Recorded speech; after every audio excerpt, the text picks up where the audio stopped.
Nana, and of course, everyone in the energy department, especially Yosef, who was a key pivot in organizing this event, and you will hear and see him later on. Many thanks also to Enlight CEO, Gilad, for agreeing to speak and share his perspective about working with the EBRD from the Israeli company point of view. And it's looked like be a fascinating thing to hear. And of course, thank you to Eyal, Zoe from the Ministry of Finance, and the guys from SEAL. So I would just like to say a few words to kick off this webinar and tell you that the future is looking very green for the energy sector. The EBRD invests close to 2 billion euro in the energy sector in the last few years. But if in the past, a significant percentage of the project were not only renewables, but also coal, oil, and gas, we are now discussing in these present days between the board of directors and management how to implement the strategy for the Paris alignment in the near future. And it looks like they're going to make some changing toward renewables. No more finance to oil, coal, and partly gas. This means from a business point of view, for most of you, that the countries that the bank is operating in could be even much more interesting and a lot of opportunities for new projects. So I recommend you to look for investment opportunities in those areas. And I encourage you to get to know the EBRD, which is the main reason for this webinar, of course. In most countries, the bank, as you can see, is the key investor in the energy sector. And you will hear on from the banker and the energy team that they are well familiar with all sorts of financing options, regulation, and opportunities in the different countries. I would like to point out also that the EBRD is a unique organization, and it is maybe a little bit more complicated to get to know to work with the bank for an Israeli company for the first time. But I can assure you, and maybe Gilad could elaborate it later about it, that it worth the effort. There are a lot of repeating customers, and after each side get to know each other, there could be much more opportunities in the future. So I hope it will be a very interesting webinar, and maybe we can see a lot of more companies from Israel, investors that try to cooperate with the EBRD in the next green years that are ahead of us. Thank you.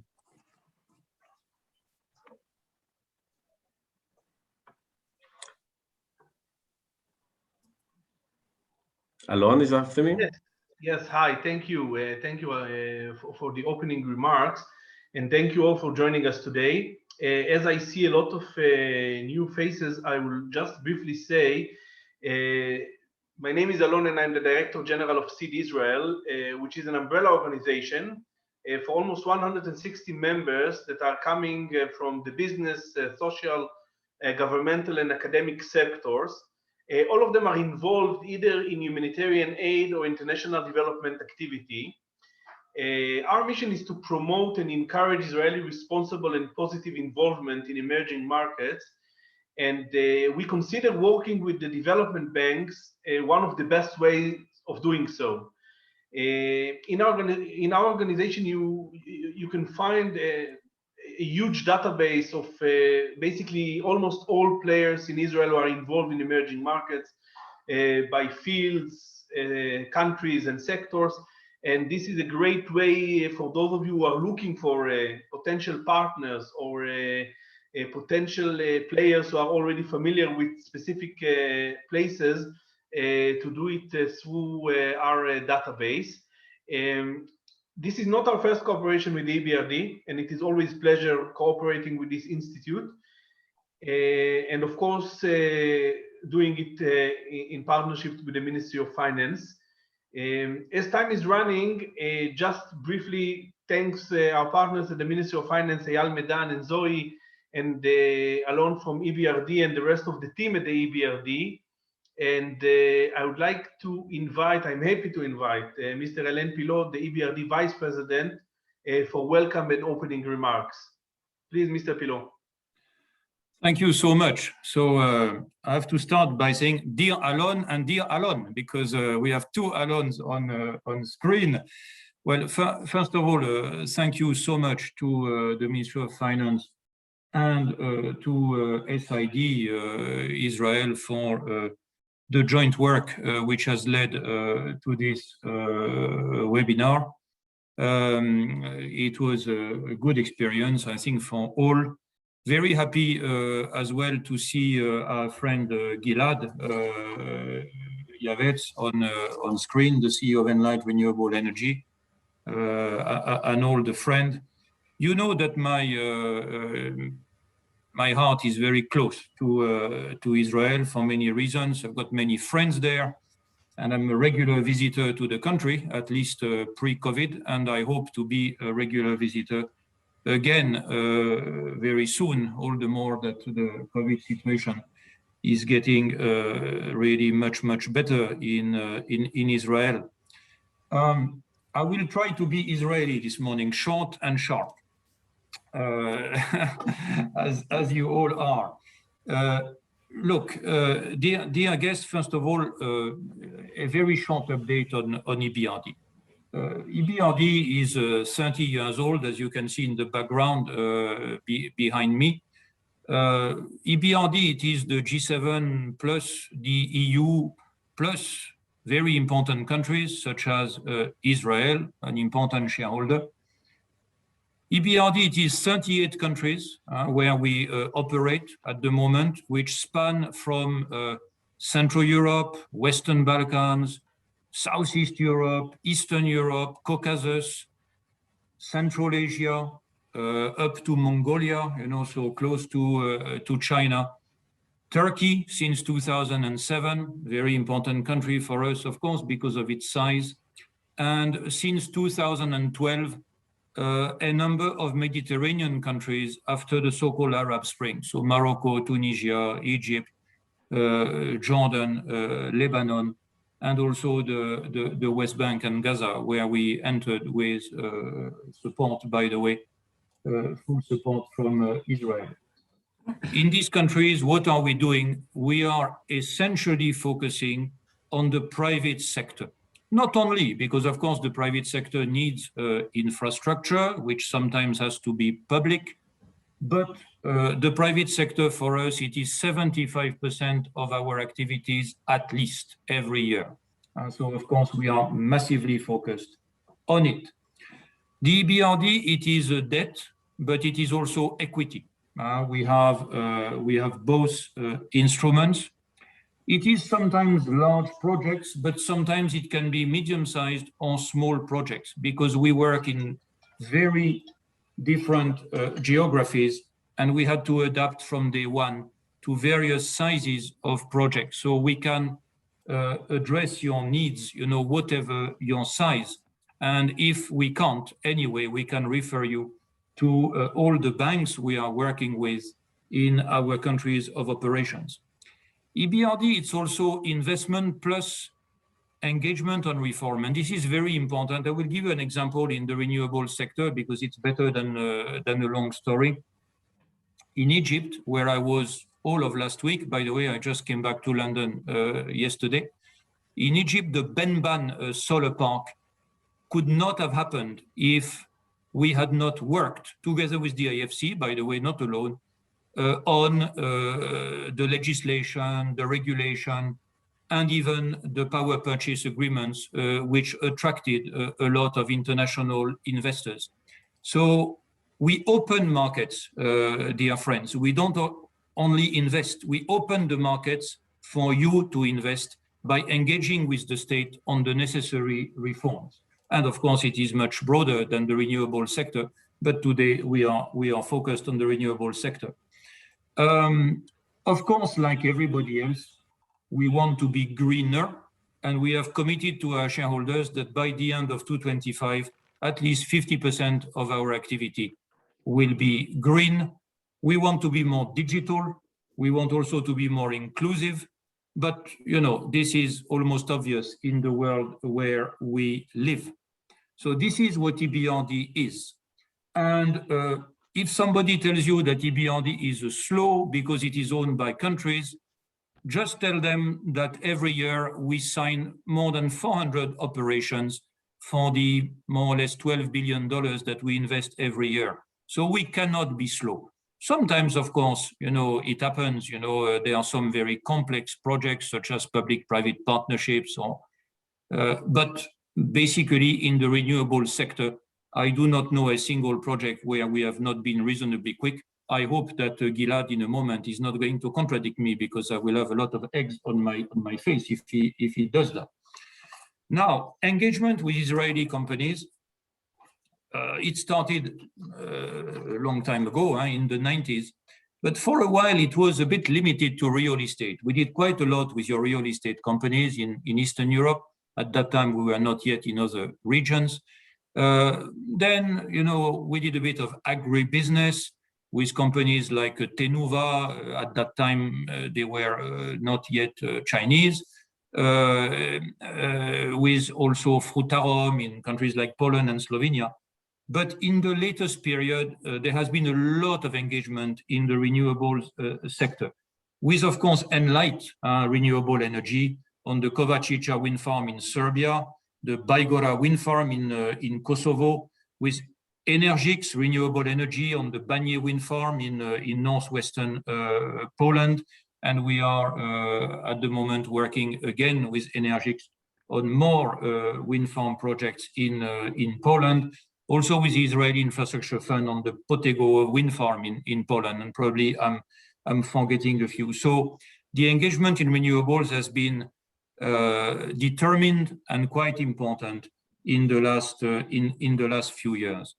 The event today, as you know, will focus on that industry and will focus on a number of countries, because maybe we cannot do everything at the same time. So we will hear about Poland, Hungary, Greece, Romania, Bulgaria, Western Balkans. Friends, if you have questions about other countries, do not hesitate, because we can also maybe go beyond, at least for a few minutes, the scope of that seminar. But at the same time, I guess we should focus also on what has been agreed. So we are at your disposal. We are at your service. We love Israel. We love the companies in Israel and their dynamism, their innovation, and their desire to expand beyond their borders. And now I would like to thank you again for your presence.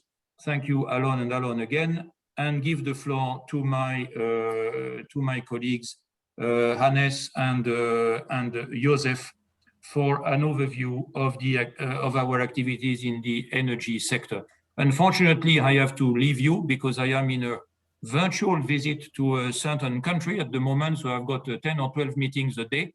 But it was very important for me to introduce that seminar and to wish you to all the very best. See you very soon, and I give the floor to my colleagues. Bye-bye. Thank you, Alon, and Alain. In a moment, we will share a short presentation, Anis and myself, introducing the EBRD. צהריים טובים, shalom לכולם, ברוכים הבאים. I see a lot of familiar faces and also not familiar faces. I've spoken with many of you over the last few months. Welcome, glad to see you. Thank you for participating. As Alain said, the EBRD is an international development bank. So we invest in developing countries in projects with added economic value, which of course includes green energy. As Alain said, we were established in 1991. We're owned by 69 countries and 2 international institutions. Our majority shareholders are the European Union institutions and countries, but we're also owned by China, the UK, Japan, and some other countries, including, of course, Israel. We've got a capital base of 30 billion euros. We're AAA rated by all 3 main ratings agencies. As you can imagine, just to give an example, 2020 was a very active year for us.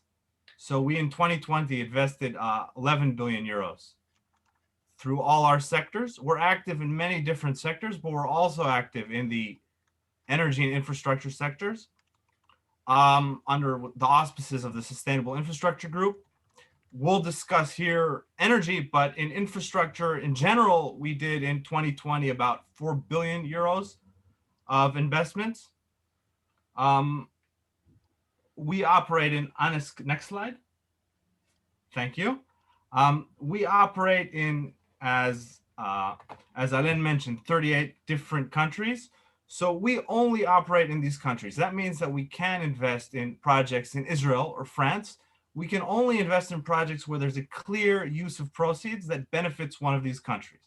These countries include also the countries we'll discuss more later: Southeastern Europe, Eastern Europe, the Balkans, Greece. The other countries I then mentioned, so North Africa, a few other countries in the Middle East, Central Asia, the Caucasus, Armenia, Georgia, Azerbaijan, Turkey.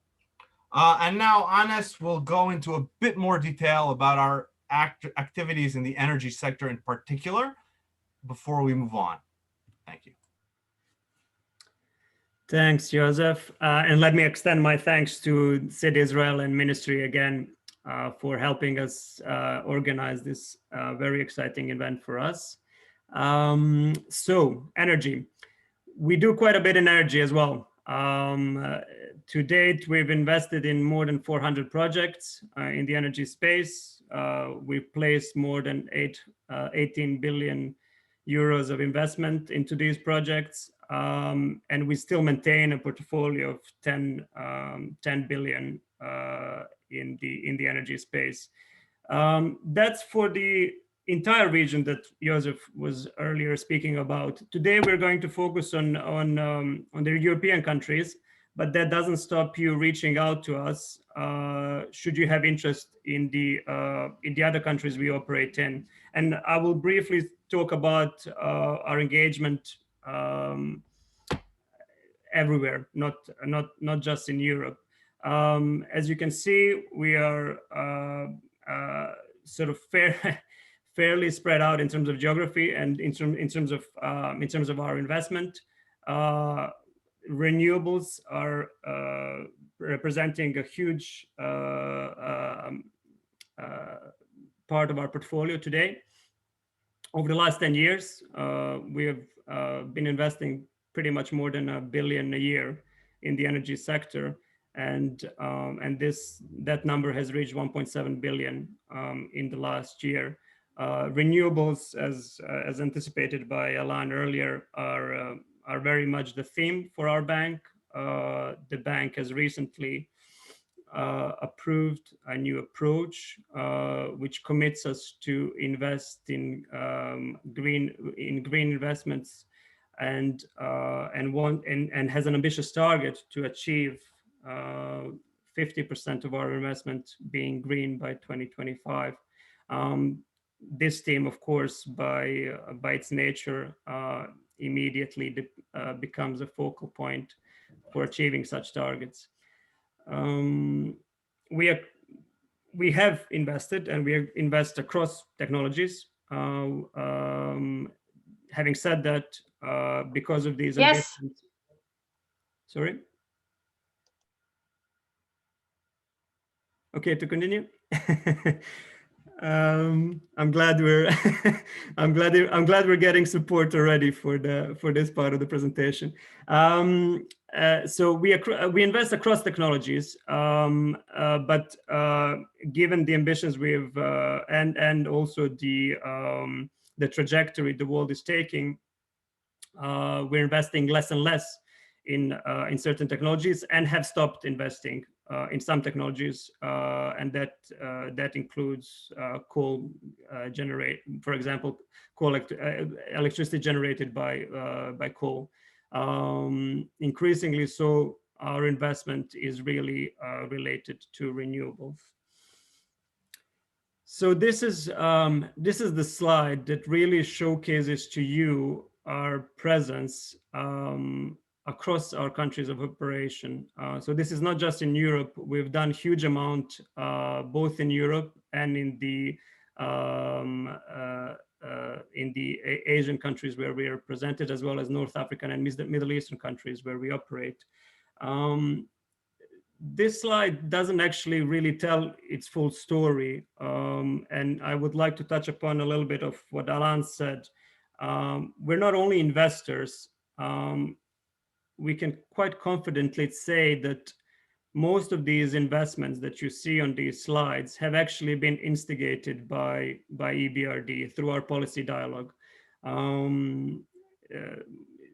as Alan said, started a dialogue in Egypt which led to this hugely successful Ben program.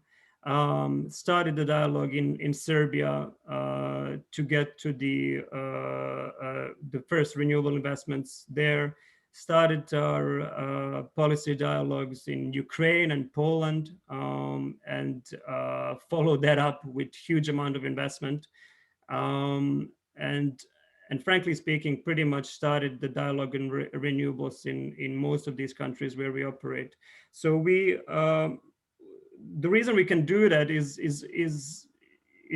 also because we are an institution that can operate across spectrums. So we can operate in the public space as well as the private space, and that enables us that sort of contact with the authorities and the stakeholders to instigate this dialogue. We are focused on the private sector, but the ability to work with the public sector really opens doors to us to pursue this dialogue. That leads me conveniently to what we can do and what we offer. As Alan said, we do debt and equity, but we also do pretty much basically anything in between, and almost anything you can imagine, to an extent that we can make a credible case of it.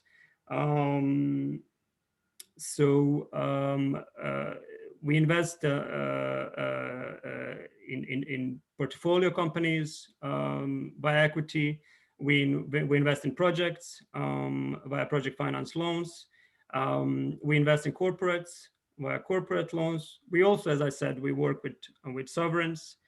But more than that, we do this policy dialogue and technical cooperation that helps us sort of bring everything together.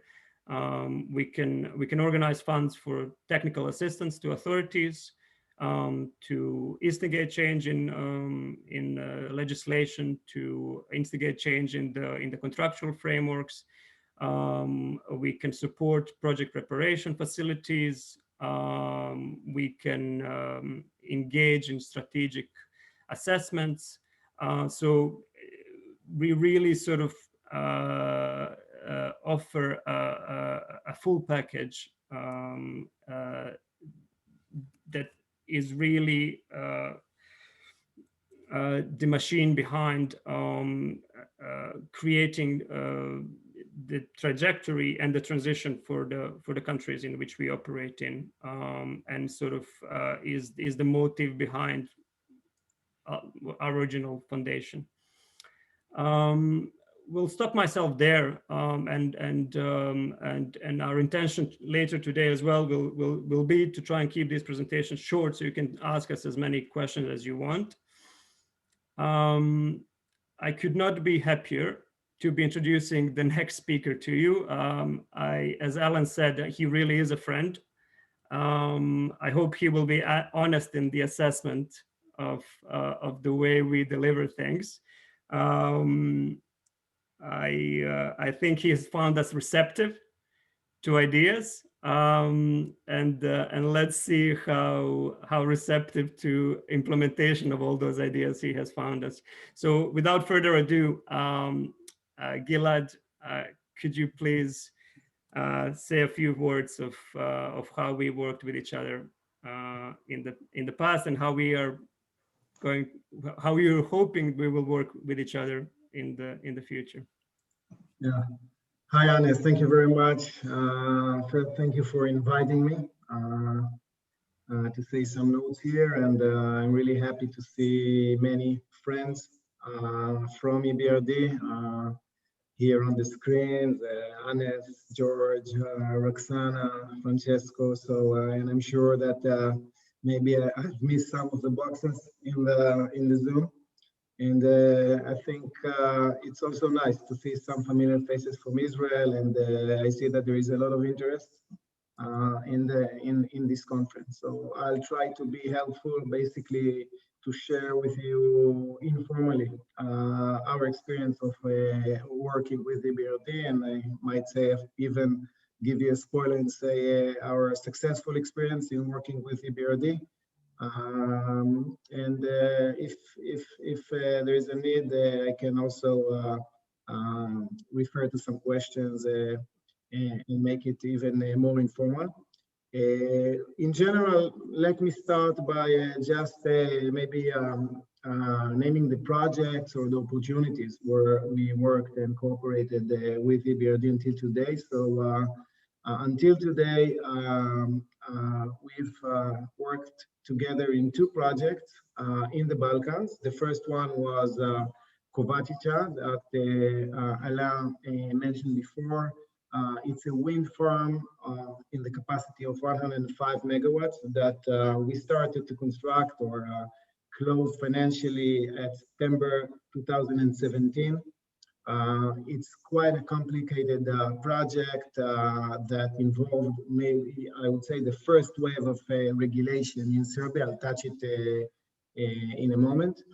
And the financing was comprised of several organizations. EBRD was, I would say, the leading in many ways, but it was a syndicate also with a two commercial lenders, and also a credit insurance company, Euler Hermes. So all, I would say, the stakeholders together were part of the challenge that needed to be managed, and I'll touch it afterwards in terms of the role of the EBRD in such project. The overall investment in this project was 180 million euros, and EBRD part was around 50 million. The second project was also in the Balkans, in Kosovo. So again, a country or an emerging country, I would say, that deals with the first renewable energy project with a lot of question marks regarding how to shape the regulation in a way that we will attract foreign investments and also be bankable. So again, an opportunity for us as developer, but also I think for a leading lender like EBRD to pave the way for renewable energy investment in developing countries. Selac was the major renewable energy project in Kosovo. Again, 105 megawatts wind farm that was financially, I would say, closed during the end of 2019. It's still under construction, I would say, or maybe I didn't mention, but a blacksmith project of Kovačica, his local name, was already commissioned and operates very successfully since January 2019.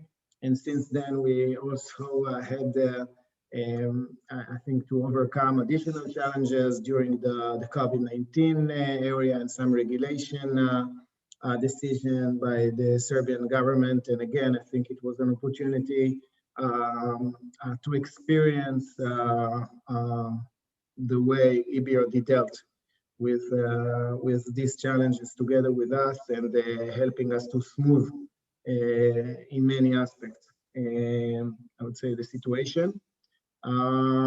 So in terms of Kosovo project, Selac, it's still under construction, but it's going on very well, and we all hope to commission the project by the end of this year already. So we will have two very large wind farms operating in the Balkans, financed together with EBRD. So maybe to say a few words about our experience and I think the benefits in working with EBRD in this kind of opportunities. So I think the most important, I would say, observation would say that EBRD in both opportunities played the role of, I would say, the leading role, but also a role that is beyond the role of a typical lender. And in this regard, I would say, and I think Anas mentioned it in terms of the policy dialogue. One of the things that were characterized in both projects is that it was the beginning of the regulation in both countries, and the government were considering how to find the right balance. From one side to protect their taxpayers and to create a regulation where they control, but from the other side is to create a bankable and also stable environment to the investors and the developers, but also to the lenders. And in this regard, I think the EBRD world was the most important. So creating a dialogue together, I'd say first a direct dialogue with the government and the regulators, but also being, let's say, very receptive to the comments by us as a developer, and I would say being even coordinated with us as developers on what will be, I would say, the right balance and the means to create this kind of equation between the different stakeholders. So the government, the regulators, and the consumers, and the interconnecting companies, and of course the lenders and the investors. So this was, I would say, one of the most important things. In this regard, I would say that although sometimes the commercial lenders were the one that provided the larger tranche of financing, still in many aspects, the role of EBRD in this kind of countries and opportunities was paving basically the way for the commercial lenders to get into the transaction. And in this regard, it was very important, and it helped us basically to establish a very commercially beneficial package that included the ability to get cost-effective financing from the commercial lenders, that is packaged also with attractive financing from EBRD in a way that enables all parties to take part. So an additional role, I think, or complementing role of this kind of policy dialogue is I think, what we call the risk allocation. Basically, at the end of the day, the financing and the regulation and the policy is seeking to allocate properly the risk between all the stakeholders. And in this regard, the dialogue on financing the project was ongoing. So it's not a case of a closed package regulation where both parties were to decide if they get in to the deal or not, and then negotiate commercial terms for the financing, but rather ongoing dialogue with the government and all the stakeholders on the main risk allocation of the regulation. So of course, I would say in this regard, maybe Anas will agree with me that the most, I would say, the most important front in both projects were the PPA discussions. But not only, we discussed also the interconnection, sometimes regulatory deadlines that were a part of the regulation and posed some challenges to the financing. And I would say the financing was advancing in parallel to the regulation framework, and I would say that financial close was in both cases the completion of the process in both regards, and in cases where the regulation is still being built, and I think this is the case in all countries where there are dynamic changes in the market that requires constant changes in regulation. These are the areas where it's very, I would say, attractive to work together. If I need to maybe to look on the new challenge that may be the cases for future cooperation between Enlight or maybe your organization with EBRD, I would say that the main challenges today are driven by the need for government to lower cost of electricity to their consumers, comparing the old feed-in tariff regimes, where the introductory steps usually in the let's say developing countries. So if we look into the future, so we see that most countries would like to introduce more market-based regulation. And sometimes in developing countries, the market is still not acting in a way that provides I would say, the degree of certainty that you will have in market-based schemes or regulatory schemes in the developed countries. And I would say that most likely this will be the challenge in financing the new projects. So in this regard, I can see examples like the tenders in Albania or the premium-based regulation that is upcoming in Serbia, maybe market-based regulation in Romania in the future. And we also announced our intention to work in Georgia, where there is a kind of a mixed regulation between feed-in tariff and market price in certain periods of the year.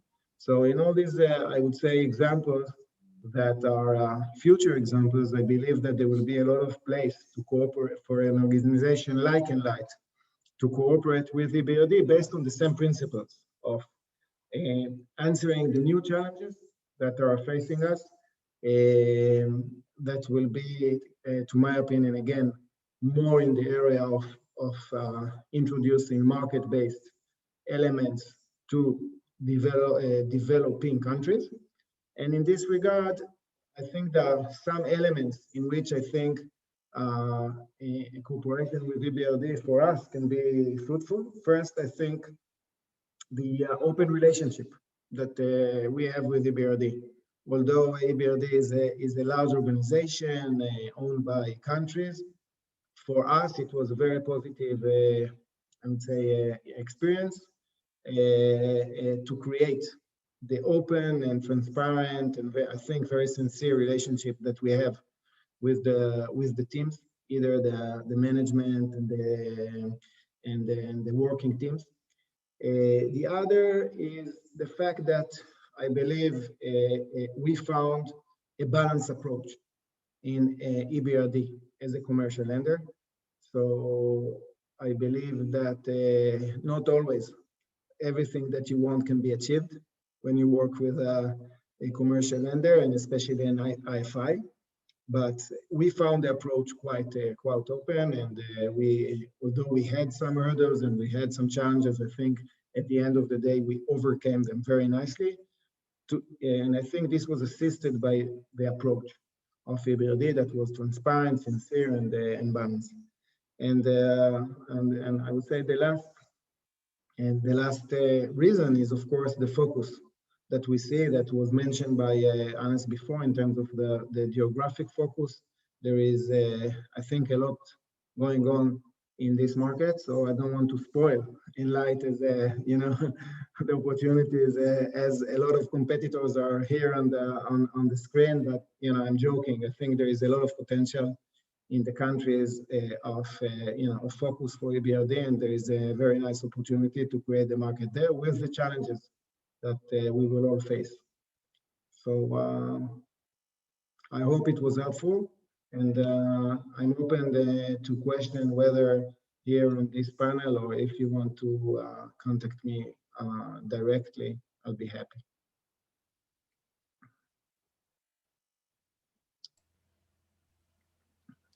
Thanks a lot, Gilad. Beverly, shall we just crack on? Yes, please do. Thank you so much, Gilad. There will be opportunity to ask questions. If I could maybe ask you to refrain from questions whilst we're presenting, and we'll try to be try to be short in our presentations. I'll give the word to Julian and Anna, who will talk you through the Polish market as well as Hungarian and some of the other markets they're leading on. Thank you, Anes, and thank you, Gilad. I'm Julian Moduit, and I'm within our team, regional head for Central and Eastern Europe. And this covers Slovakia, Hungary, Baltics, Poland, Belarus, and Ukraine. And since very recently, Czech Republic, since our board has approved the EBRD's re-engagement in the country. Most of these countries in Central and Eastern Europe are what we consider at EBRD more advanced market. And today, as Anes has just said, we'll focus on Hungary and Poland. Poland has been and remains today one of the key countries for our team, particularly when we start talking about renewables and green transition. In Hungary, our engagement to date has been a bit more opportunistic for a variety of reasons. But there has been a recent momentum with a clear objective to transit to the green transition with ambitions in solar in particular through the new Meta tender that we are very keen to support, as well as a private-to-private regulation which enables projects to sell directly to end users. And that's an area, again, that we will be very eager to look at. In Poland, you've seen that on the first slides being presented by Anes, but for us, it's really the biggest market to date in terms of renewables. We are going to reach this year probably 2 gigawatts of renewable installed capacity that we would have supported. And again, Poland is a very good example of the way we do see this market and the way we engage. We are committed to our countries for the long term, and we are there during both the good, but also the more challenging times. And Central and Eastern Europe to date in our renewable portfolio accounts for roughly 40% of our renewable investments. And this is mostly driven by Poland and a little bit by Ukraine, but not at the moment, because we are going through the bad times at the moment in Ukraine, which we are used to, as I was explaining. So in Poland this year, we are going to exceed the 1 billion investment mark in renewables. And on this slide, you see that well, in this region, we are interacting with many key players, including a lot of Israeli partners that we are working with, including obviously Enlight, the Balkan project have been mentioned, but we are working as well on other opportunities at the moment. And we try to focus on these markets because they are more advanced markets for us. We need to really justify and bring additional value. So typically, we are trying to address some of the more challenging structures, both whether they are more challenging from a financial standpoint or from a commercial standpoint, or because we try to promote new products in the markets. And more recently in the Baltics and in Poland, we've been very active on green bond and sustainable bond issues, as well as on privatization of state-owned utilities. I'm going to move to the next slide, which show the context for both Poland and Hungary. The trajectory is very clear for both countries. It has to be green. It has to be green. Both are EU countries, and the EU is committed to the clean energy transition, fulfilling obviously the goals of the Paris Agreement, meeting the Green Deal objectives, being carbon neutral by 2050, and each country have to prepare a 10-year NECP, the Energy and Climate Plan, that is going to show the way they want to pursue to achieve these objectives. And if we move on to the next slide, we see that these countries in Central and Eastern Europe remain very much energy intensive, and especially compared to the average of the EU, and this shows the scope for further improvements here in terms of energy sources as well. Many of these countries here, you have as well Czech Republic and Slovakia, I think, shown on this slide, and this shows as well the challenges ahead in terms of transiting away from the fossil fuel sources, and as well some of them are relying still on aging nuclear capacity, which will have to be decommissioned and replaced with for a lot of the capacity with new renewables. I think that will create obviously challenges for this country, and not only economical challenges, but social and political when we speak about transiting away from coal. But we are convinced at EBRD that despite our name, we are obviously we have quite a diverse shareholding structure, and we have a unique positioning, and still having very tight relationships, obviously, with the EU, who remains our largest single shareholder. And so we have a quite unique positioning with a local presence in each of the countries we do cover, and our operational model, which focuses on both the public, the private sector, as it was mentioned before, and covering the whole capital structure and all kind of capital market products that may be used by our clients. We think that we are very well positioned to support our countries in this transition. I'm going to leave the floor now to Anna Śmielewska, who is working with me very closely, particularly in Poland, where she's based, and she's going to go in slightly more details for Poland and Hungary. Anna, the floor is yours.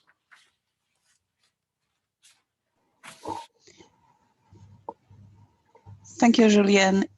Indeed, as Julien mentioned, across our region, countries face significant legacy, be it reliance on coal or gas or obsolete nuclear power. In this context, Poland is clearly one that still faces a huge coal legacy, with over 70% of the energy mix still being based on hard coal and lignite. And while that creates a huge challenge, both in terms of economics and EU targets and social challenge, it also creates a true opportunity to actually redesign the energy system into what can be described as a modern energy system based predominantly on renewables.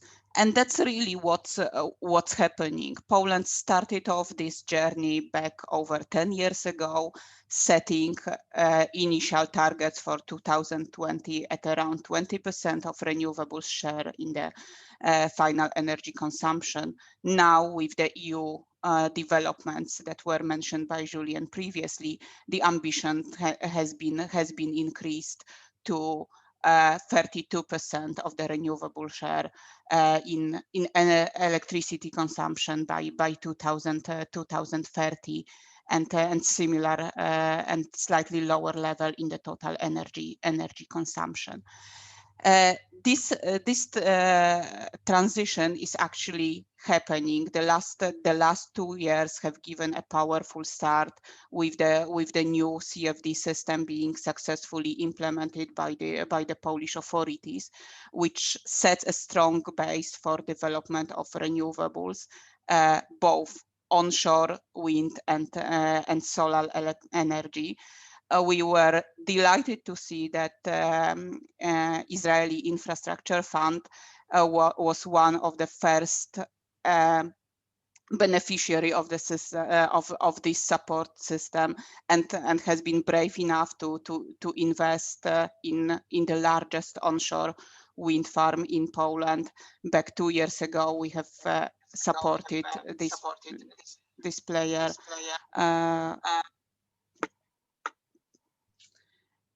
What we can see going forward is the continuation of this trend, and clearly the new auctions are already announced to take place this year. There will be 2 rounds of auction, one in June and the second one in the 4th quarter. The authorities are trying to negotiate with the Commission a continuation of the program through the subsequent couple of years. But what we see also happening is in this country are also the niches that can be developed without regulatory support. they can be based on the PPA market that is picking up quite dynamically, as well as so-called behind-the-meter installations. We clearly see also a huge offshore potential with over 7 gigawatt of plant capacity, and the first wind farm expected to be commissioned in 2025. This is only achievable with strong regulation, and we are glad to see this regulation being enhanced. Recent enhancements include accommodation of storage so that hybrid installation can participate in future auctions. Similarly, there are proposals to relax the distance law, which currently prevents further rollout of onshore wind capacity. EBRD has assisted Poland in the renewable journey from the beginning. We hope to reach 2 gigawatts of total capacity financed by the end of this year. We have already committed over $900 million that translated in over 3 billion of total investment. It is, of course, as in other countries, supplemented by the policy dialogue, where we try to safeguard the interests of private players in the sector. The second country in Central Europe, Hungary, while slightly smaller and potentially 1 or 2 steps behind when it comes to the rollout of new renewables, faces slightly smaller challenge, but that cannot be underestimated as well. There is a significant ambition to roll out a solar capacity, which similarly as in Poland has become green parity also in Hungary. And in this respect, Hungary also plans to increase the share of renewables to at least 21% in the next decade, with PV capacity reaching over 6 gigawatts. This is supported by the METAR system, an auction-based CFD type system, which is being rolled out in Hungary. And the last auction was well oversubscribed. Therefore, everyone is expecting even more competitive levels of tariffs to be offered this year with the next round of auctions happening in the second quarter. Compared to Poland, we believe Hungary still offers an investment opportunity at slightly higher return on investments, as this market is not as crowded as Poland has become over the last 2 or 3 years.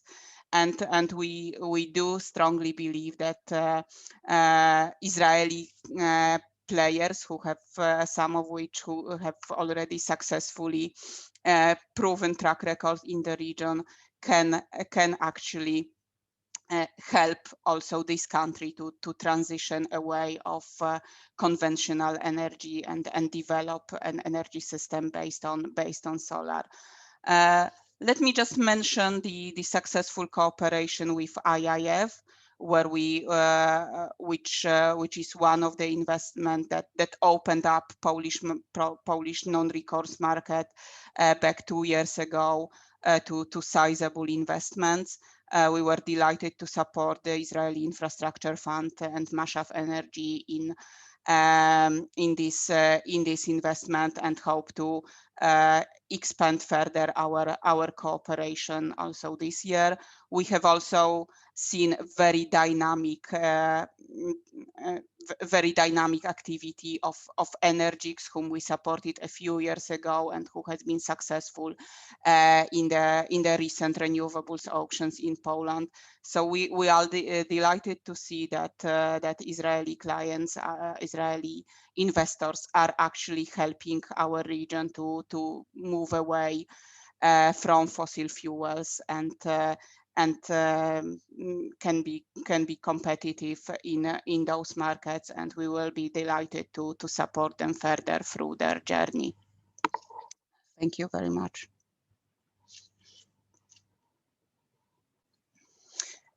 And on this note, I will hand over to my colleagues to cover some of the other countries. Yeah, I think George is taking over now. Yes, let me. Yep, we got George now. Yeah, let me pass over to George Gaurius then. Hello everyone. I hope you can hear me, and let me also share my screen.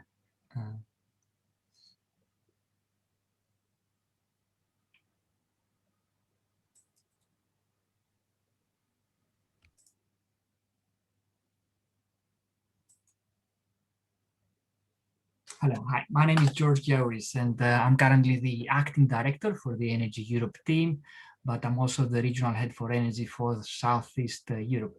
So I'm delighted to present to you three of the core energy markets in Southeast Europe, Greece, Romania, and Bulgaria. I'm also delighted to see a lot of you joining this webinar, few familiar faces and few actually potential new relationships that we are working right as we speak. So without a lot of delay, I will go straight to the presentation, starting with Greece. Greece is a market with an installed capacity of approximately 21 gigawatts. So let me just move this. 21 gigawatts. Approximately half of it is conventional coal, oil-fired, and gas, and the remaining half of it is hydro and renewables.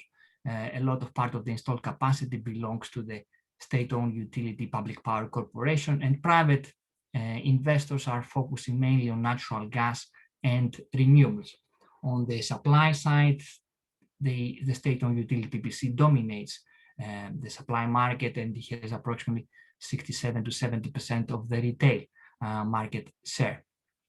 Greece is a net importer of electricity with a domestic production of approximately 41 terawatt hours a year, about a quarter of it coming from renewable, and an electricity consumption of 51 terawatt hours a year.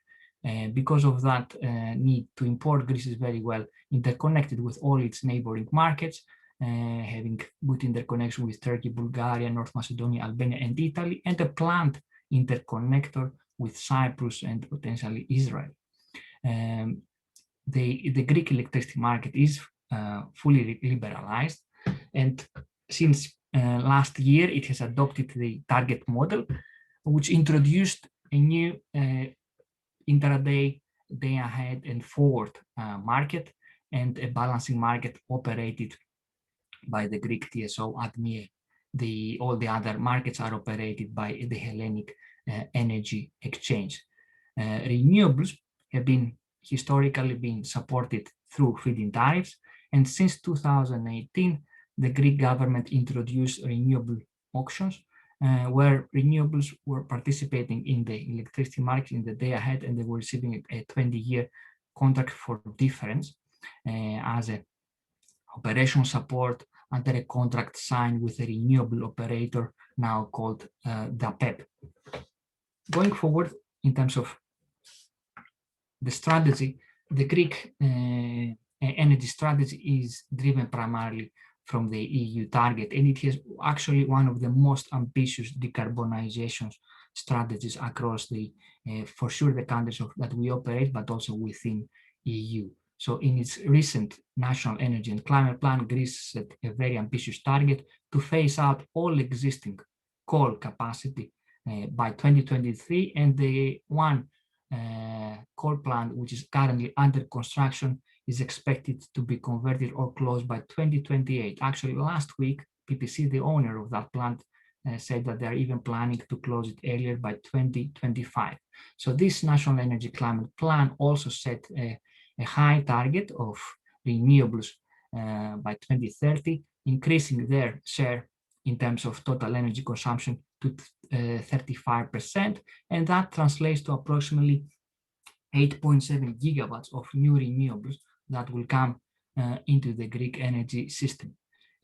Part of that renewable, approximately 2.1 gigawatt, are expected to continue receiving operational support under CFDs that will be auctioned, and the Greek government secure the continuation of the auctions until 2024. The remaining will have to be supported through, without any subsidy, through market structure, either bilateral PPAs or contracts with traders or with suppliers. There are also a number of opportunities in the transmission and distribution grids. The TSO has a very ambitious network development program aiming to connect a lot of the non-interconnected islands, some of the large ones like Crete, that will not only provide some supply opportunities for equipment for those investments, but also will increase the demand on the interconnected energy system, since it will add the demand of those islands which are now not part of the interconnected system. There are also similar opportunities on the distribution, which is part now of PPC. This distribution system operator is currently in a process of partially being privatized to some investors. This process will conclude later in the year, and it has an ambitious investment program focusing mainly on modernization, digitalization, and smart meters. I would like also to mention a very important opportunity Greece has for investors through its huge potential on offshore wind. EBRD is currently supporting the Greek government to finalize its offshore wind regulatory scheme and the associated laws, which we expect it will be voted from the Greek Parliament by the end of the summer, and that will define the rules of licensing the offshore activities and provide some ideas of how offshore wind will be remunerated. Another potential opportunity, of course, may come from another regulatory framework that will cover or provide for hybrid solutions on the non-interconnected islands, those islands that will not be expected to be interconnected with the mainland. And we hope the Greek government will announce also this year a regulatory framework to support investments in hybrid systems providing renewable and storage solutions to those islands. Other opportunities are some still privatizations, remaining privatization on the gas distribution and gas supply, which also expect to be concluded later in the year. And I will add potential opportunities on energy, but not only on energy activities in the coal-dependent region, driven by the closure of the coal production. Greece, together with the rest of the European countries, I have prepared what is called Just Transition Master Plans, which is aiming to support investments in the coal-affected regions, and those investments will be supported through EU funds under the Just Transition mechanism. So there is an earmarked 5.5 billion to support investments in those regions. Moving to Romania, Romania in terms of size provides a similar market with 19 gigawatt of net installed capacity, and almost 1/3 of that capacity is coal and gas, 1/3 is hydro, 7% nuclear, and approximately 23% is wind and solar. 70% of that capacity is owned by state-owned utilities. Romania is, I would say, a balance in terms of meeting its demand. So own generation of approximately 53 covers the energy consumption of 55 terawatt hours per year. Despite that, Romania is very well interconnected with its neighbors, and having strong interconnection with all the neighbors, and the planned new interconnection link with Moldova. On the distribution and supply, there are 8 main DSOs, with the largest being the state-owned utility Electrica, and 3 other private companies owned by Enel, CES, which are currently in the process of being sold to Macquarie, and E.ON. And in terms of electricity market, the market has been fully liberalized since earlier this year, and the OPCOM, the independent electricity market operators, operates a day ahead, an intraday, and a forward market, and also a green certificates market. The balancing market is operated by Transelectrica. The first wave of renewables, or the existing operating renewables, had been supported through green certificates, a scheme which is still in place for only existing operators. That, of course, scheme had also some difficulties through some adverse regulatory changes which reduced the demand for green certificates. So there have been a lot of oversupply of green certificates over the coming years, and not all of the operating plants could sell their green certificates either to the OPCOM or bilaterally. And of course, that created a stall in new investments in renewables, which have not been supported under this scheme since 2017. Moving forward, similar with Greece, the strategy of the Romanian energy sector is driven also by the EU targets, and is currently under revision. The latest National Energy Climate Plan of Romania sets a target to increase its renewable energy, the share of renewables as part of the total energy consumption, to 30%, and that translates approximately to 6.9 gigawatts of new renewables. Part of that renewables, we hope, will be supported through CFDs. The EBRD is working with the Romanian government to implement a CFD auction mechanism, and we hope first auctions will start sometime in 2022. On the supply and distribution, the market, supply, we've got, sorry, I think I mentioned that, and I would say on the transmission distribution, the main investments are focusing on network modernization, with significant investment plans from Transelectrica and the privately owned DSOs. And like in Greece, there is also a good potential for offshore wind capacity, and the Romanian government is in the process of discussing in the parliament its offshore wind regulatory scheme, which will provide for auctions, for licensing, let's say, concessions to develop offshore wind, awarded through auction, but also through bilateral discussion. And of course, there are opportunities to invest in the coal-dependent regions as part of the Romanian Just Transition Plan, a forthcoming potential IPO of Hidroelectrica, the largest owner of the hydro capacity in Romania, and potential opportunities through the restructuring of the main utility which owns the Romanian's coal power plants, CE Oltenia, which is in the process of preparing its restructuring plan, aiming to close part of its coal plants and converting some of them to gas, but of course increasing its share of renewables. And moving quickly to Bulgaria. Bulgaria as a market is slightly smaller, with 12 gigawatt of installed capacity. About 54% is coal and nuclear, 10% gas, 20 hydro, and approximately 16% is renewable. The market is again dominated by the state-owned utility BEH, Bulgaria LG Holding, which owns most of the, which owns the nuclear, most of the hydro, and some of the largest coal plants.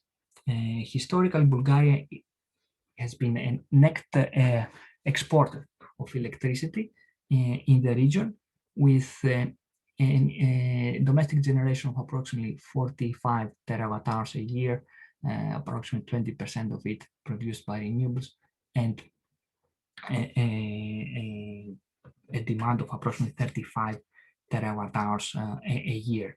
Is a well-connected market also with its neighbors. However, the market is not fully liberalized, so households still are subject to regulated tariffs, but there is a well-functioning day-ahead intraday forward market operated by IBEX. And renewables historically had been supported through feed-in tariffs, but since 2017, those feed-in tariffs have been transitioned to a support where converted, I would say, to a CFD support, with renewable producers participating, selling their output to the IBEX, to the exchange, and receiving a contract for premium up to the previous level of the feed-in tariff.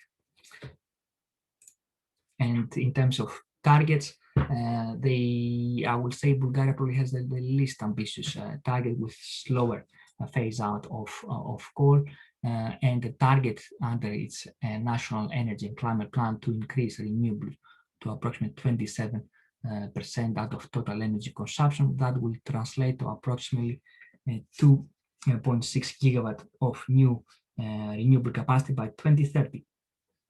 And however, there is no any support, unfortunately, provided for this capacity. So this capacity at the moment is expected to be developed on merchant terms, and again bilateral PPAs or PPAs with trade. Bulgaria also has a good potential for offshore wind. However, they've been very slow and not yet contemplating an offshore wind development scheme. And of course, there are a number of other investment opportunities, again, on the coal affected regions, but also on energy efficiency and investments in the grid. And in all those three markets, Greece has been a major investor over the years. We've provided approximately 2.5 billion of financing for energy projects, focusing, as of course we mentioned a lot, on renewables. We actually kickstarted the renewable markets in Romania and Bulgaria, and we helped to scale up the renewables in Greece. We also work with some of the state-owned utilities, providing loans linked to reforms. We have recently supported the Greek PPC on its first high-yield sustainability-linked bond. We've also provided assistance to improve the governance and climate-related financial reporting, again working with PPC to implement the recommendation of the task force for climate-related financial disclosures. We also worked a lot on improving connectivity and trade, not only financing new interconnection, but also investing in some of the institutions, as we are investor in the Hellenic Energy Exchange. And the key takeaways, I would say, for those markets is very high decarbonization targets, so significant needs for new renewable capacity over the coming year, significant potential for offshore wind, with Greece and Romania probably a bit more on the forefront, and the markets are well interconnected and well functioning in terms of electricity product. And in terms of investors' interest in Greece, there are currently, it's quite, I would say, a market looked by many investors, and returns tend to be relatively low. But Romania also is getting hot, even in the absence of a support scheme, whereas Bulgaria is still less overcrowded. So I will finish my presentation here, and of course we will be open, myself and my colleagues Roxana Simon, who is also attending, and Svetlin Pislensky, to answer questions on Romania and Bulgaria respectively. Thank you. Thanks a lot, George. We'll move swiftly to a last presentation that Francesca and I will cover, which is the region of Western Balkans. Francesco, it was I who was supposed to share, right, the screen. So let me try and do that.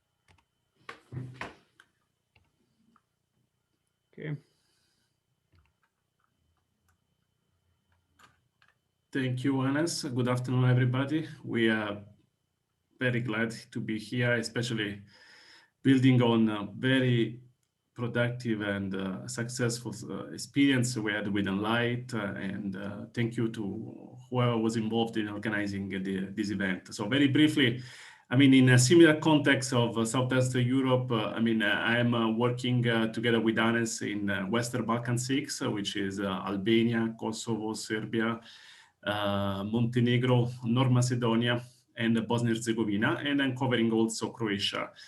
By saying that we are in a similar context, but least developed markets, we wanted to present you this snapshot. I think that in these graphics you can understand what is the current situation in the Western Balkans, and even if the graphics stops in 2019, not much has changed in the past couple of years.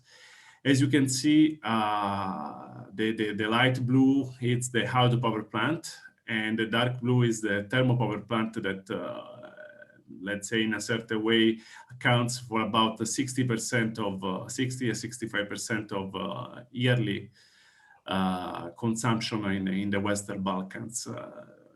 As you can see from the horizontal red line, I mean, almost all generation was built in the 90s. And since then, in the past 25 years, there is an evident lack of investment. Even if in 2017, with mostly our also support, new renewables penetration has been seen. This is the little red tongue on the top of the graphics. Start to develop a renewable market in the region. I mean, much more needs to be done, especially by 2050. I mean, we have to make this a mission impossible to let's say replace about 8 giga of production from thermal with the renewables. So this is something quite challenging. We are not afraid of this. I think that we have our way to make this mission possible, and how we do this in following our energy strategy. We have 3 main pillars. One is the decarbonization, is following what George previously said. All these countries, they are committed to reduce, and they commit to the production of thermal power plants from coal. And our main purpose is to scale the share of renewable energy, not only financing, but also, as Hannes will present you later, giving a strong support to all the authorities in terms of external consultant to help them to draft and to prepare and to tender auctions, competitive auctions.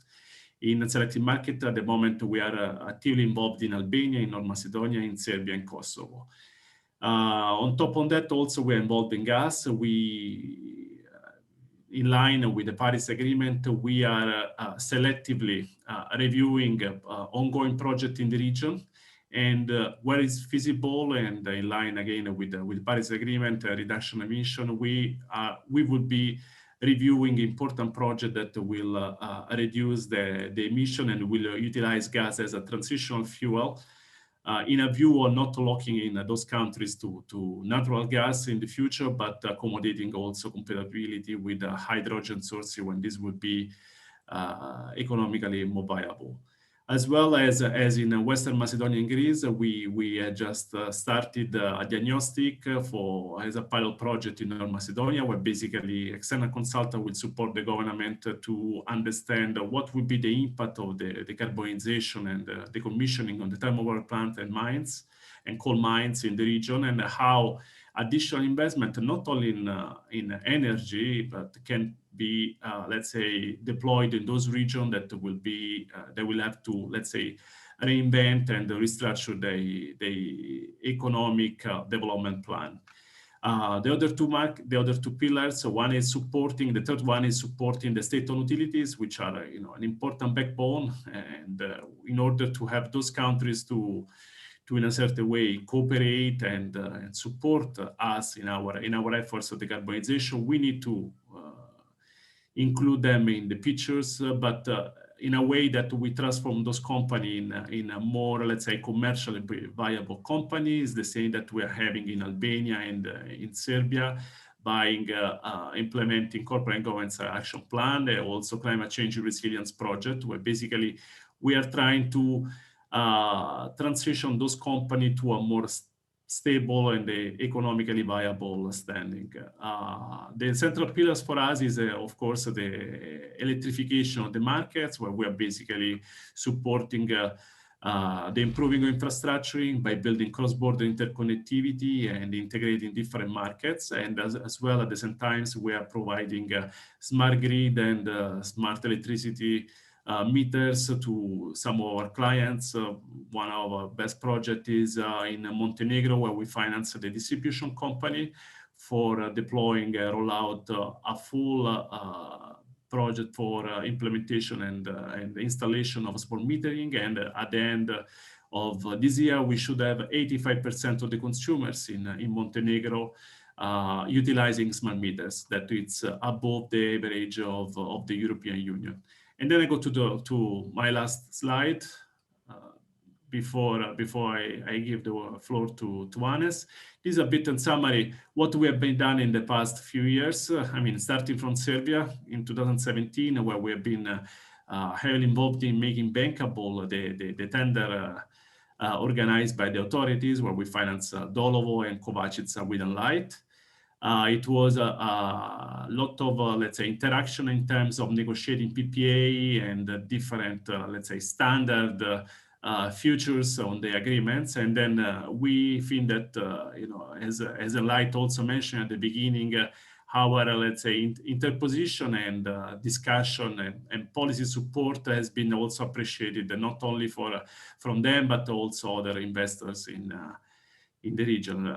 Similarly, in Kosovo, where we financed the first wind farms after more than 30 years of investment, Hannes was in the front line with Bayagora and the Kitka wind farms. And I think that also there, you know, similarly like in Serbia, we've been, let's say, creating a good, viable initial environment, although those investment were in with a PPA, with a feed-in tariff, as was mentioned earlier. Also, the Western Balkans will move away from this system, and they will move to CFD system.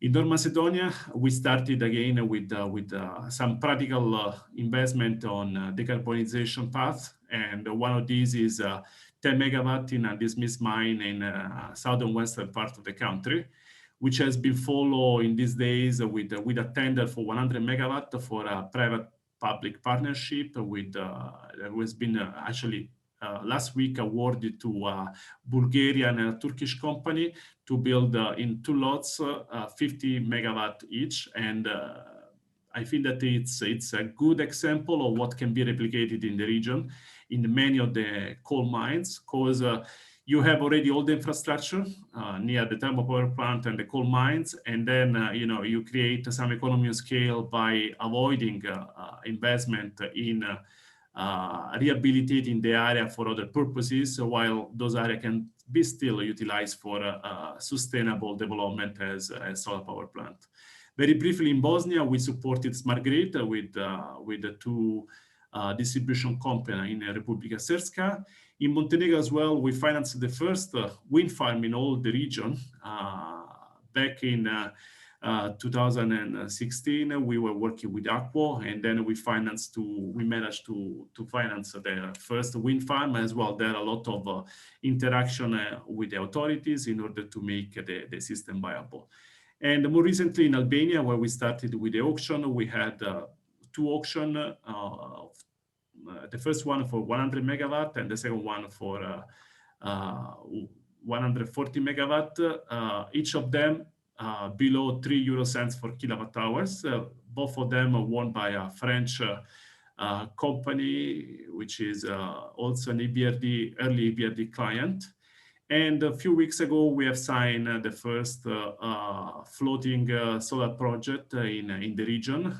It was a small project of 10 megawatt with the state-owned utilities on commercial basis, but we demonstrate that with the several different technologies, we can improve the climate change resilience also of the state-owned utilities. And here as well, I think that in the region, there is opportunities not only for state-owned utilities, but for a private-public partnership to invest also on this kind of project. So without spending more time on our project in specific, I give the floor to Hannes and for presenting what is our focus now in the region in terms of auctions. Thank you very much, and I'm happy to answer questions afterwards. Thanks, France.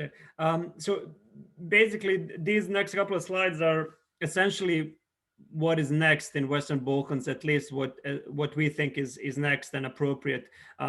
Tagging on a little bit on what Gilad was mentioning is there is a lot of push towards market liberalization, and especially by our friends at the Energy Community Secretariat, who we are actually working hand in hand with on these assignments that I'm going to touch upon briefly. We basically have a memorandum of understanding with them as to how to effectively sort of establishing principles based on which these auctions will be built. And we think this is the right tool to attract private investment into Western Balkans, and also the right tool to transition to a phase where we will be looking at projects which are on a fully merchant basis and operating in a market. The Balkans at the moment, the fundamentals for a market still have not been reached. The liberalization of the market is yet to take place, and in most countries, the sort of first step, unbundling of the state-owned utilities, has not yet taken place either. So in order to sort of get to that point, we believe it's important to have a mechanism that investors can trust in, and financiers as well, in order to really deliver ultimately on this new renewable capacity that needs to come into Western Balkans in huge amounts, as Francesco was talking about earlier. And we think private sector will and has to play a very big role here. Francesco has already mentioned we had extraordinary results through two Albanian auctions that we have helped support, that have yielded quite extraordinary bidding prices. It doesn't reflect the full story. Those projects have been auctioned on a basis that the offtake will be guaranteed in one case for 50% of the power, and in the other case for 70% of the power. Whereas the rest of the offtake is actually meant to be going onto market, or the sponsor is meant to find a solution for it outside the government framework, which in itself is bringing quite a bit of challenges. But we are already in the thick of that as a lead mandated bank to finance those two. Finance the first of the successful auctions, and we're hoping to be the lead bank in both projects. We have effectively started an auctions dialogue in all of our countries of operation that are part of Energy Community, not just in Western Balkans. Those countries include also Moldova and Georgia, that George covers, and a couple of others. These assignments are, as I said, are meant to sort of create a bankable platform, a transitional platform that both investors and financiers can believe in and invest in, and are quite ambitious. In Western Balkans, the auction size is meant to be between 250 and 500 megawatts. In Kosovo, a small country but still quite ambitious, we're trying to potentially get up to 150. And in Albania, we're working already on a third assignment with the government for a wind farm for 150 megawatts. I will probably skip I'll sort of leave this in the background and for a few moments, but skip really talking in detail about this slide. Would like really to sort of kick off the question round and end it here with the presentations. Please do let us know if you have any questions about the countries we have presented. I've seen that Anna has already addressed a couple of questions in the chat, and please let us know if there's any follow-up questions to those. But I'd like to open the floor to everyone to let us know if any questions. אפשר גם שאלות בעברית כמובן. Yeah, let's hear your questions, please.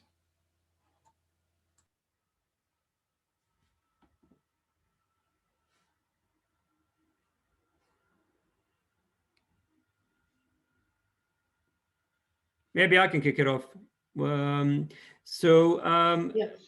I have a question. Go ahead. No, that's fine. You can start.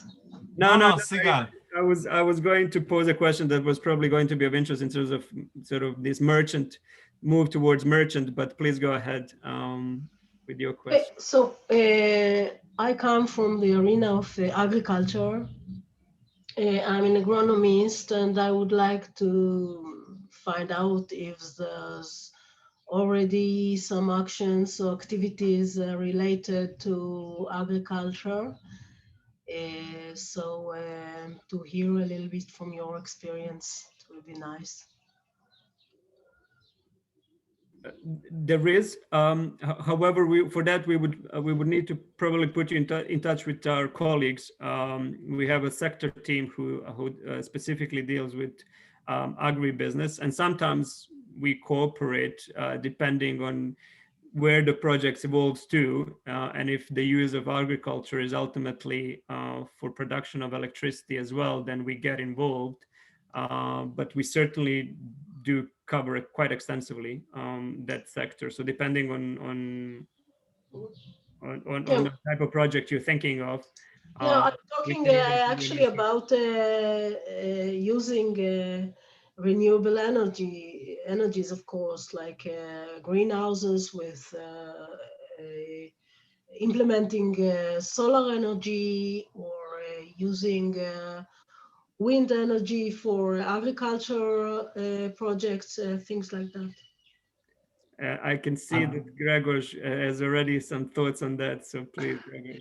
Anas, perhaps I can comment here. My name is Gregor Zieliński. I'm a regional director for Central Europe and the Baltic States. And I've got a privilege of seeing a slightly wider picture of our activities in the region. And just to address your question, I would say that for the bank, supporting of renewables and energy efficiency becomes an integral part of any activity we're doing in any sector. And that obviously relates also to agriculture. And some good examples of how we tend to support energy efficient agriculture production is the support of the IPO of a Lithuanian company that we have done last year. That was actually dual listing on Vilnius Stock Exchange and Warsaw Stock Exchange, with a view of helping the company to enhance their green activities, but also activities that were mixed with innovation. That was a really exciting example of making use of data being available for this biofood producer and putting that data or making that data available to the end consumer, so that through a QR codes that are put on the piece of package, whoever buys the product in a supermarket can know exactly where that piece of peas or carrot was or mushroom was produced, how much electricity has been used, what's the carbon footprint on that, etc., etc. But I think what you may be more interested in are the activities of how renewables can support energy efficiency of food production and how they can reduce dependence on grid power. And that clearly depends on the country. we see enormous potential in a country like Poland for biogas. This is the area which, when we compare Polish market to a neighboring Germany, where we can see thousands of small-scale biogas installations, these are simply missing, not just in Poland, but across Central Europe in general. So I don't know whether you would have a very sort of more specific question I could address, but all I would like to say, whether that's the case for agriculture, manufacturing and services, our work with municipalities. I've seen Anna answering the question on energy efficiency on the chat. Everything that we do effectively has a green angle, which becomes even more important for the EBRD. Thank you. Thank you very much. I see we have a question on what are our investment criteria. Maybe a question could be made a bit more specific, depending on the type of project. And Joseph, I'm sorry, but I can't read Hebrew, so maybe you can identify or the person themselves. Abigail?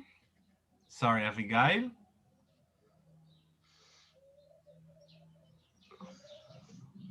Well, actually, in the meanwhile, we can answer a question that Anna answered specifically about Poland, but we can make a bit broader. As we know, Israel is rapidly becoming a world leader in battery storage. Okay, so I see Abigail answered, but let's finish this first. Where do we see opportunities for battery storage in our countries of operation?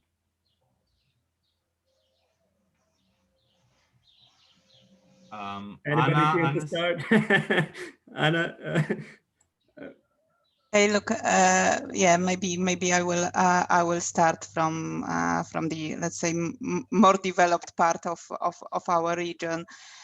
Indeed, we do see storage being explored or contemplated across our countries of operation.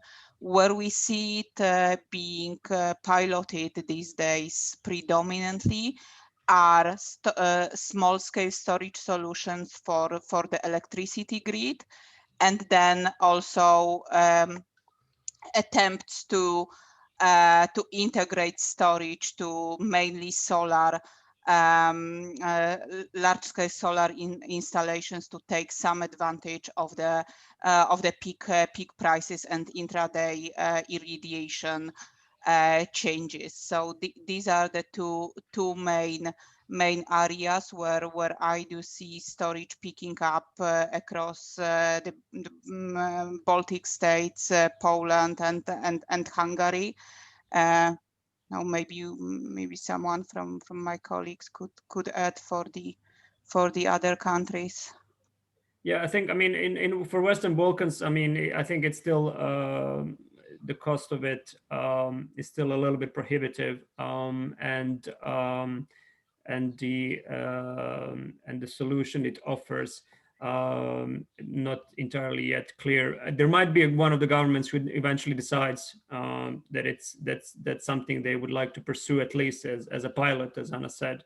But at the moment, we're sort of not seeing a very active project discussed in that region. Perhaps a bit more in Georgia's region. There's probably some discussions in Greece, especially. Maybe I can add something on Romania. So also, like in Romania, we are considering assisting the Ministry of Energy in drafting like a guide, utilization guide for the modernization fund. And this modernization fund is not so well known, such as the recovery fund, but is also quite a high fund, which is for Romania is between 6 and 8 billion euros, which part of it will be used for the energy storage. And so this, if the Israeli investors are interested on this topic, for sure, a part of this fund will be dedicated to energy storage. So it's worth considering this for the future. Thanks, Roxana. Thank you, Roxana. Do we have anybody else from the EBRD team that wants to talk about storage? Perhaps we can move on to the question of PV. Yeah. So what would be our investment criteria for PV? Well, shall I go first? Maybe the answer it depends. It depends on the market. It depends on the contractual framework. It depends on the dynamic in a specific geography. What we can say is PV is something that a technology that is now very well known to us. At this stage, we couldn't have necessarily said that sort of 5 years ago. But it's a technology that we have supported quite heavily over the last few years across our region, to be honest, but especially in North Africa and Middle East, as well as in Ukraine, for example. And we are an investor who can offer project finance in all of these jurisdictions. We can offer longer term loans, and we can be competitive in order to have these projects ultimately come online. I think it's kind of a broad question, a broad answer, sorry, but hopefully a helpful one. I don't know if Julian, maybe you wanted to add anything to that. No, I think you're right, Ernest. It depends a bit on the context, but typically we would really look at the competitiveness of the asset, just to make sure that we start having quite a significant portfolio of solar asset, and we would clearly benchmark whatever new project we are looking at compared to this, and make sure that we are comfortable with the level of cost, and that the ultimate break-even is competitive in relation to the market price, depending obviously on the commercial structure or support mechanism that would be applicable to the relevant market. I see we have a question here from Chen Farkas from AFCON, who's asking, and we'll turn this to the whole panel, which markets we see the most opportunity, both opportunity, and it's ripe market, but also high returns, where the market hasn't gotten too crowded yet. We will probably all say in our market, in all of our markets. But if you had to pick and choose, just sort of targets, candidates for a gold rush. Still, in all of our markets. It also depends on the appetite. I mean, there are some of, let's say, more advanced markets, which still, because they don't have support, still, especially for those companies, for example, that can develop their own projects, yes, the returns are much higher. If you are buying existing developments, even on those markets, for example, that I described earlier in Romania and Bulgaria, if you're buying, let's say, licenses, you may see that they're getting hot, even in the absence of a support scheme, because a lot of people started looking. But as I mentioned, probably Bulgaria is a little bit the least focused market for but Romania, because of its size, if you can develop, yes, you may be able to seek higher returns. But auctions, wherever we are dealing with auctions, yes, the IRRs are getting to single-digit figures for sure. It depends on the risk appetite and the investment horizon as well, because for example, a market like Ukraine, which is in crisis now, has potential for further renewables. Clearly, it will take time, it will recover. It has been the gold rush over the last few years. Now the country is a bit in crisis because they didn't manage very well the transition to a new support scheme. But this will get better, as we've seen. Poland has gone through the same crisis, Bulgaria, Romania as well. And so this is really dependent on what is your investment horizon, what is your risk appetite, and in terms of risk returns, again, depending on countries like Poland are very competitive now, because there is a lot of appetite from investors. The same would apply, for example, to different markets. In Morocco, yields are very low as well, because there is a lot of appetite. Usually the PPAs are guaranteed by the state, So it's a low risk proposal, and so the returns are lower as well. So it depends on the context. I think each market is very each market has its own specifics and dynamics. So so happy to explore these markets individually. I think that's probably the best way to answer this question. Yeah, no, I agree with both as well. I mean, Sam Scott wanted to ask a question, but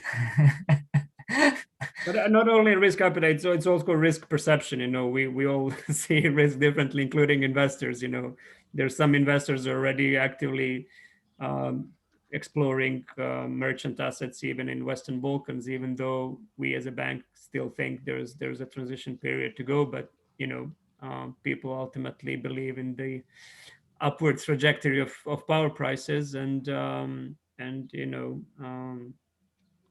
are going in that direction. There's a couple of questions about Romania, Roxana, maybe for you. Storage, Jonathan Wattenberg. Being sort of not supportive of storage, and also about agrivoltaic. So on the storage, I don't think we don't have a policy on storage yet. But as I mentioned, keep an eye on this modernization fund. Is a EU fund. A good chunk of this fund will go to energy storage solutions.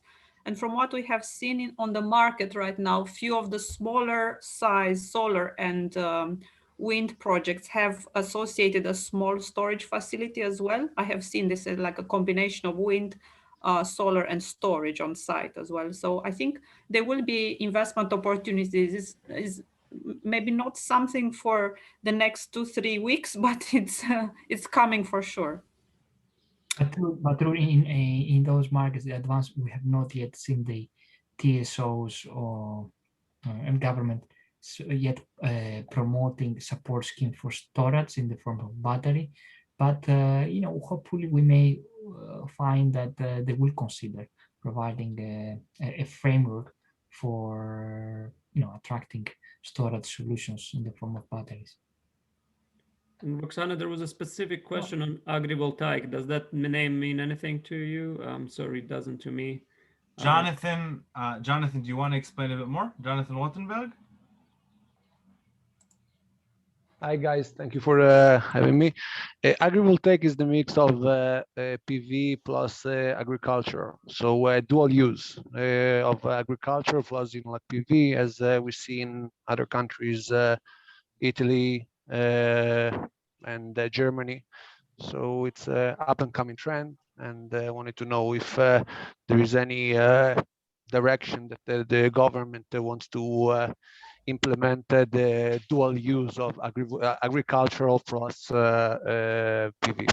Thank you. I have to say I'm not up to speed on this, but maybe our colleagues in the agri team would know much more on this topic. But we can definitely support everything which involves photovoltaic, being on a farm, or I'm sure we can find a way to finance it.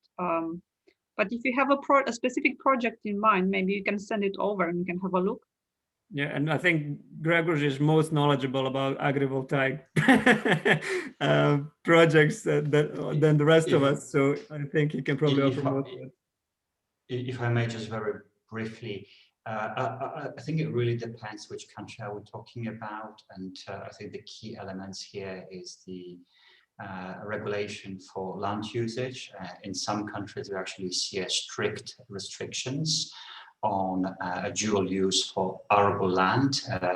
In some countries, we actually have very tough restrictions on acquisition and management of arable land. So that creates issues. I don't have a specific knowledge on country by country, so I cannot comment specifically here. But again, going back to what I said earlier, any solutions which are doable within the current regulations and which increase the generation of renewable electricity by any type of businesses, that applies also to agriculture production, could be supported by EBRD. So again, not quite a mainstream activity yet for for this team and generally for EBRD, but something definitely that we will see coming our way.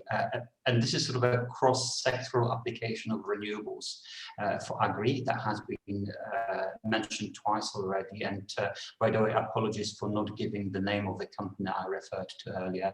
The company name is Auga, Lithuanian business that I've mentioned that EBRD has supported through its IPO. But we also see application of renewables through rooftop applications for any sort of storage facilities. Logistics is a booming sector, as some of you may know, in Central Europe, and not only, which is linked obviously to increased e-commerce, etc., etc. So putting PV panels on top of logistics centers is a big business across EBRD countries of operations. We see the same with public buildings and cities or large manufacturers, which also try to find an additional use of the areas that they can offer. So without going to any other examples of sectors, we're not really talking about large scale or utility scale generation. It's mostly a generation of renewable electricity for own use. But we do see this project. And that just one more comment on storage, if I may. Again, not quite an expert in the area, but this team, which I was used to work for in the past, has made some very interesting power storage transactions in late 90s and early 2000s. We're talking about large-scale pump storage installations. These days is all about facilitating greater penetration of renewables. So when we talk more about balancing power and what role gas can play, but we also see other non-obvious storage solutions, again, outside the sector brackets of this team, but in terms of electrical vehicles and management of charging stations, trying to couple the intermittent renewable energy power generation with the charging stations and use of electricity for EVs is another big element that is booming going forward, and the bank will look for opportunities to finance those developments in the future. Thank you. Thanks, Gregor. May I? Yeah, sure, Nissan. Go ahead. Hi. Yeah, the logistics and the rooftops. This is really our business, but usually it's a small projects, and the bank appetite is for larger projects than those small ones. What is the program you can finance such projects, or is a bundling of different projects into a major size, whatever is it? Or we are usually executing PVs, EVs, and batteries together. So that's a full system. And usually the investments are between €500,000 to €2 million maximum per project. If we rooftop of 1 megawatt, battery and EV chargers. So can you elaborate? Yes, absolutely. I mean, I don't know if it may have missed my attention at the beginning of this session, but the bank usually tends to finance directly larger projects. Something in the region of 20 million of EBRD financing, maybe a little bit less in smaller countries. And the areas that you've just mentioned are unfortunately outside our ability to finance directly, which doesn't mean we don't do these projects, but we do them through financial intermediators. So we work with local commercial banks with programs that are linked either for general energy efficiency or general efficiency and renewables at the same time. And a good example of that is a program that we run in Poland. It's called PolGEF, Green Energy Transition Financing Facility, in which Polish commercial banks use the EBRD financing that has been provided to them for on-lending to smaller projects. And they may be €500,000, they may be €2 million, but definitely too small for our direct engagement. Another area where EBRD tried to work with someone who is actively acting as a consolidator of smaller projects is the EBRD work with municipalities, where under the EBRD Green Cities program, we provide financing to municipalities, and then it's up to municipalities to identify a small project here and there that they can finance using the EBRD or larger EBRD loan that has been provided. We would also be willing to work with project accumulators or the companies that would try to come up with a portfolio, but for that we need critical mass. We have been in talks with Polish power utilities that simply wanted to extend their presence and offer new services to municipalities, for example, with financing, EBRD financing to be provided to the utility in the first place, and then power utility using that financing for CapEx at the small scale for small and medium-sized municipalities, which are just simply too small for us to work directly with. But I cannot see a reason why such a role could not be played by an independent market player that would be strong enough locally to work with municipalities and to try to come up with critical mass of the projects that EBRD could finance on a portfolio basis. I hope that explains. Thank you. We will bundle. Thank you, Nissan. I saw we had a question from Sako Abubakar about our involvement in Africa. Yeah, and there was a question about Serbia as well.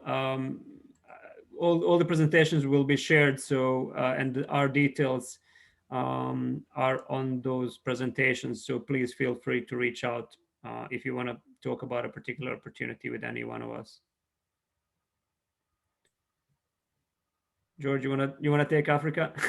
Yeah, for the Africa expansion, the reason is purely because our mandate has not been extended.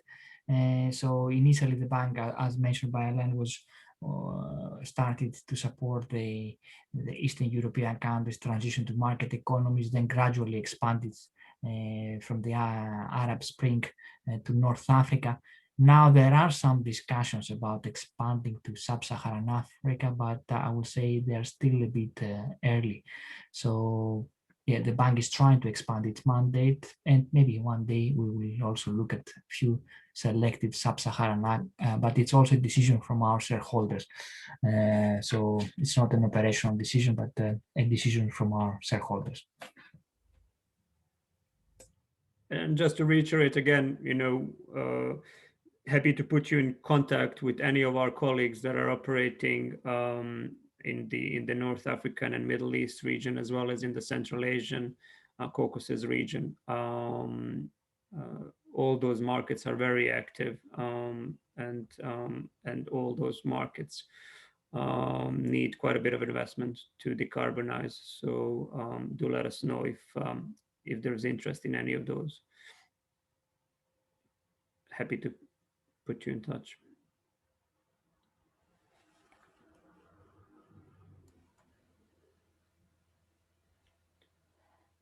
Okie doke. Okay. I think Maria has called it. Hopefully this was useful for everyone that participated. It was very welcome by us, given our experience to date, and hopefully the network of our relationships with Israeli companies can grow exponentially from here. Thank you very much for your interest. Thank you for your time, and feel free to reach to any of us if you need to discuss something bilaterally. we know it's not always easy on those webinars, so we will be available to help. Thank you very much. Thank you very Thank you. much. Thank you, everyone. Thank you. Thank you. Bye. Thank you. Bye-bye. Thank you. Thank you. Hello. Thank you.